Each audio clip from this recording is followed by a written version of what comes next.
এখন শুনবেন সংবাদ শিরোনাম। কাল শেখ হাসিনার মামলার রায় সম্প্রচার হবে সরাসরি। দণ্ডিত আসামির সম্পদ বাজেয়াপ্ত করে শহীদ ও আহতদের পরিবারকে দেয়ার আবেদন। রাতে বিভিন্ন জায়গায় ককটেল বিস্ফোরণ, বাস, অ্যাম্বুলেন্স আর স্থাপনায় আগুন। অরাজকতা বরদাস্ত করবে না আইনশৃঙ্খলা বাহিনী। ফ্যাসিস্ট হাসিনার রায় ঘোষণা নিয়ে দেশে বিশৃঙ্খলা তৈরির চেষ্টা করছে একটি মহল, বললেন মির্জা ফখরুল। সবাইকে রুখে দাঁড়ানোর আহ্বান। প্রধান উপদেষ্টার ভাষণে ৮ দলের দাবি আংশিক পূরণ হয়েছে। আন্দোলন চালিয়ে যেতে শিগগিরই নতুন কর্মসূচি ঘোষণা, জানালেন জামায়াত নেতা। আরও ১২ রাজনৈতিক দলের সাথে নির্বাচন কমিশনের সংলাপ। অবাধ ভোটের জন্য আচরণবিধি মেনে চলাই সবচেয়ে জরুরি, বললেন সিইসি। আসসালামু আলাইকুম। এতক্ষণ দেখছিলেন সংবাদ শিরোনাম, এখন দেখবেন বিস্তারিত। জুলাই গণঅভ্যুত্থানে গণহত্যার মামলায় কাল শেখ হাসিনার রায় ঘোষণা করবে আন্তর্জাতিক অপরাধ ট্রাইব্যুনাল। দেশি বিদেশি গণমাধ্যমে এটি সরাসরি সম্প্রচার করা হবে, জানিয়েছে প্রসিকিউশন। প্রসিকিউটরদের আশা, নারী হিসেবে রায়ে কোনো ধরনের অনুকম্পা পাবেন না শেখ হাসিনা। সাজা ঘোষণার পর আসামিদের সম্পদ বাজেয়াপ্ত করে গণঅভ্যুত্থানের শহীদ ও আহতদের পরিবারকে দেয়ার আবেদনও করবে প্রসিকিউশন। জুলাই আগস্ট গণঅভ্যুত্থানে নিহত হয়েছেন কয়েকশো মানুষ, আহত হয়েছেন প্রায় ২০,০০০। শিশু থেকে বয়স্ক কেউ বাদ যায়নি নৃশংসতা থেকে। মানবতা বিরোধী এমন অপরাধের প্রথম কোনো মামলার রায় ঘোষণা করতে যাচ্ছে আন্তর্জাতিক অপরাধ ট্রাইব্যুনাল। আসামি সাবেক প্রধানমন্ত্রী শেখ হাসিনা, সাবেক স্বরাষ্ট্রমন্ত্রী আসাদুজ্জামান খান কামাল ও সাবেক আইজিপি চৌধুরী আব্দুল্লাহ আল মামুন। কি সাজা হতে পারে তাদের, তা নিয়ে সর্বমহলে আছে নানা জল্পনা। ট্রাইব্যুনালের প্রসিকিউশন ব্রিফিংয়ে জানিয়েছে, এই মামলার রায় ঘোষণা সরাসরি সম্প্রচার করবে বাংলাদেশ টেলিভিশন, ট্রাইব্যুনালের ফেসবুক পেজ ও আন্তর্জাতিক সংবাদ সংস্থা রয়টার্স। এছাড়া রাজধানীর কয়েকটি পয়েন্টে বড় পর্দায় রায় ঘোষণা সরাসরি দেখাবে সংস্কৃতি মন্ত্রণালয়। আমরা আশা করছি যে কালকেই এই ট্রাইব্যুনাল উক্ত মামলার রায় ঘোষণা করবেন। প্রসিকিউশনের পক্ষ থেকে আমরা এই মামলার রায় রিসিভ করার জন্য প্রস্তুত আছি। প্রসিকিউটর গাজী এমএইচ তামিম মনে করেন, অপরাধের মাত্রায় নারী হিসেবে অনুকম্পা পাওয়ার সুযোগ নেই শেখ হাসিনার। শেখ হাসিনার রায় ঘিরে নাশকতা করার চেষ্টা করলে কঠোর ব্যবস্থা নেয়ার হুঁশিয়ারি দিয়েছে পুলিশ। জনগণের সম্পদ ও জীবন রক্ষায় আইনশৃঙ্খলা বাহিনীর পক্ষ থেকে সব ব্যবস্থা নেওয়া হয়েছে। কার্যক্রম নিষিদ্ধ আওয়ামী লীগের নেতাকর্মীরা নাশকতার চেষ্টা করলে পরিণতি ভালো হবে না বলে ডিএমপির পক্ষ থেকে দেওয়া হয়েছে হুঁশিয়ারি। স্বরাষ্ট্র উপদেষ্টা জানিয়েছেন, যে কোনো নাশকতা ঠেকাতে প্রস্তুত আছে আইনশৃঙ্খলা বাহিনী। ৭ নভেম্বর রাত থেকে রাজধানী ঢাকাসহ বিভিন্ন স্থানে নাশকতায় নামে পতিত স্বৈরাচারের কর্মীরা। গুপ্ত হামলা চালিয়ে বাসে অগ্নিসংযোগ করা হয়। কোথাও কোথাও ককটেলের বিস্ফোরণ ঘটিয়ে জনমনে আতঙ্ক সৃষ্টির চেষ্টা চালায় কার্যক্রম নিষিদ্ধ আওয়ামী লীগের নেতাকর্মীরা। এর মাঝে ময়মনসিংহে দাঁড়িয়ে থাকা বাসে আগুন দিলে চালক অগ্নিদগ্ধ হয়ে নিহত হন। কয়েক জায়গায় ককটেলের আঘাতে আহত হন অনেকে। রাজধানীর মিরপুরে বাসে আগুন দিতে গিয়ে জনতার ধাওয়ায় পানিতে পড়ে মৃত্যু হয় এক যুবকের। এছাড়া তেজগাঁও রেল স্টেশনে একটি বগিতে অগ্নিসংযোগ ও নাশকতা চেষ্টার সময় জনতার হাতে গ্রেফতার হন বেশ কয়েকজন। আইনশৃঙ্খলা পরিস্থিতির অবনতি ঘটাতে ককটেল নিয়ে হাতে নাতে ধরা পড়ে কেউ কেউ। ডিএমপি বলছে, নাশকতা চেষ্টার অভিযোগে প্রতিদিনই বাড়ছে গ্রেফতারের সংখ্যা। ৩ জন ককটেল তৈরির কারিগরকে কিন্তু হাতে নাতে গ্রেফতার করা হয়েছে।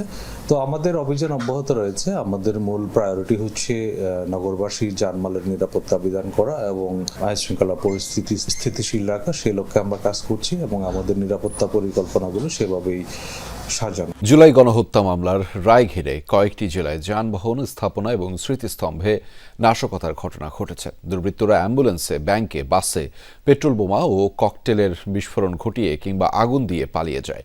এতে আতঙ্ক ছড়িয়ে পড়ে এলাকাগুলোতে। 2 জেলায় গাছ ফেলে মহাসড়কে অবরোধের চেষ্টা করে কার্যক্রম নিষিদ্ধ আওয়ামী লীগের নেতাকর্মীরা। শনিবার মধ্যরাতের ঘটনা।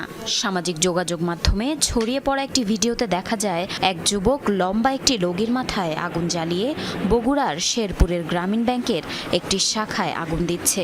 সাথে সাথে দাউ দাউ করে জ্বলে ওঠে সাইনবোর্ডের বাইরের অংশ। এতে হতাহতের ঘটনা না ঘটলেও আতঙ্ক ছড়িয়ে পড়ে পুরো এলাকায়। জড়িতদের শনাক্ত ও আইনের আওতায় আনতে কাজ চলছে বলে জানিয়েছে পুলিশ। সিলেটে শহীদ শামসুদ্দিন আহমদ হাসপাতালের পার্কিংয়ে থাকা একটি অ্যাম্বুলেন্সে আগুন দেয় দুর্বৃত্তরা। হাসপাতালের সিসিটিভি ফুটেজে দেখা যায়, 2টি মোটরসাইকেলে 5 জন তরুণ প্রথমে পার্কিংয়ে প্রবেশ করে।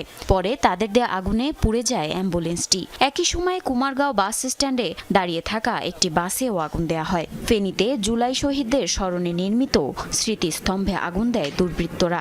মোবাইলে ধারণকৃত ভিডিওতে দেখা যায় মুখে মাস্ক পরা কয়েকজন কেরোসিন ঢেলে স্মৃতিস্তম্ভে আগুন দিয়ে পালিয়ে যাচ্ছে। অবাধ ও সুষ্ঠু নির্বাচনের জন্য ৮ দলের চলমান যে আন্দোলন প্রধান উপদেষ্টার ভাষণে তার আংশিক পূরণ হয়েছে। তাই দাবি আদায়ে আন্দোলন চালিয়ে যাওয়ার ঘোষণা দিয়েছে জামাত সহ আন্দোলনরত ৮ দল। দ্রুতই নতুন কর্মসূচি ঘোষণা করা হবে বলেও জানিয়েছে দলগুলোর নেতারা। প্রধান উপদেষ্টার ভাষণ ও দেশের চলমান রাজনৈতিক পরিস্থিতি মূল্যায়নে বৈঠক করেছে জামায়াত সহ সমমনা ৮ দল। বৈঠক শেষে সাংবাদিকদের সাথে কথা বলেন জামায়াতের সেক্রেটারি জেনারেল মিয়া মোহাম্মদ গোলাম পরোয়ার। সাথে উপস্থিত ছিলেন দলগুলোর সিনিয়র নেতারা। ৮ দলের পক্ষ থেকে বলা হয়েছিল যে এই কারণে গণভোটটা আগে হওয়া দরকার।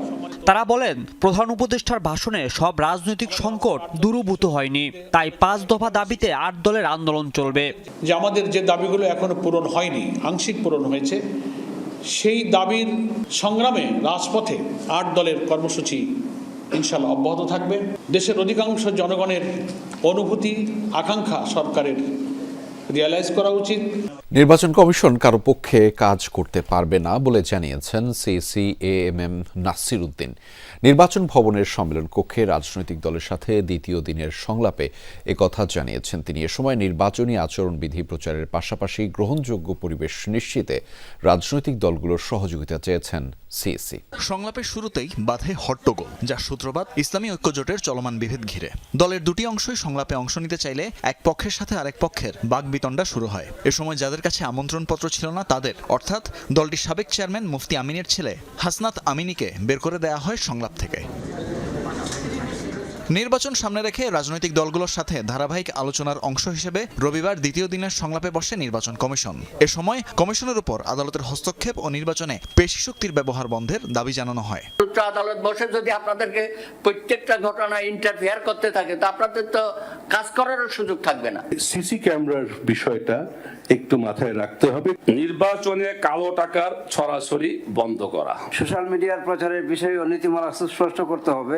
বিগত নির্বাচন কমিশনগুলোর বিতর্কিত কর্মকাণ্ড সম্পর্কে বর্তমান ইসিকে সচেতন থাকার আহ্বান জানান রাজনৈতিক দলগুলোর নেতৃবৃন্দ। সেই সাথে সমালোচনা করেন একই দিনে গণভোট আয়োজনের। না ভোটের বিধান সংশোধন না করার জন্য গণফোরাম সুপারিশ করছে। সংখ্যাগরিষ্ঠ ভোটারকে বাইরে রেখে আপনারা ইলেকশন করতে গেলে সে ইলেকশন আপনারা ভালোভাবে করতে পারবেন না। নির্বাচনে কেউ পেশি শক্তির ব্যবহার করতে চাইলে নিজেরাই ক্ষতিগ্রস্ত হবে বলে হুঁশিয়ারি দেন নির্বাচন কমিশনাররা। কৃত্রিম বুদ্ধিমত্তার সঠিক ব্যবহার, অপব্যবহার না করার ব্যাপারগুলো কিন্তু বলা আছে। সো আমরা যদি একটু দায়িত্বশীল আচরণ করি সবাই, তাহলে এটার প্রভাব কমানো যাবে। হ্যাভিং সেড দ্যাট, এটা যে পুরোপুরি নাই হয়ে যাবে তা না, বরং প্রবণতা বাড়বে। আমাদের প্রায় ৯ লক্ষের মতো আইন শৃঙ্খলা রক্ষাকারী বাহিনীর সদস্য মাঠে থাকবে। সিইসি বলেন, দেশের প্রচলিত আইন ও বিধিবিধান অনুযায়ী যা করণীয় তাই করবে কমিশন।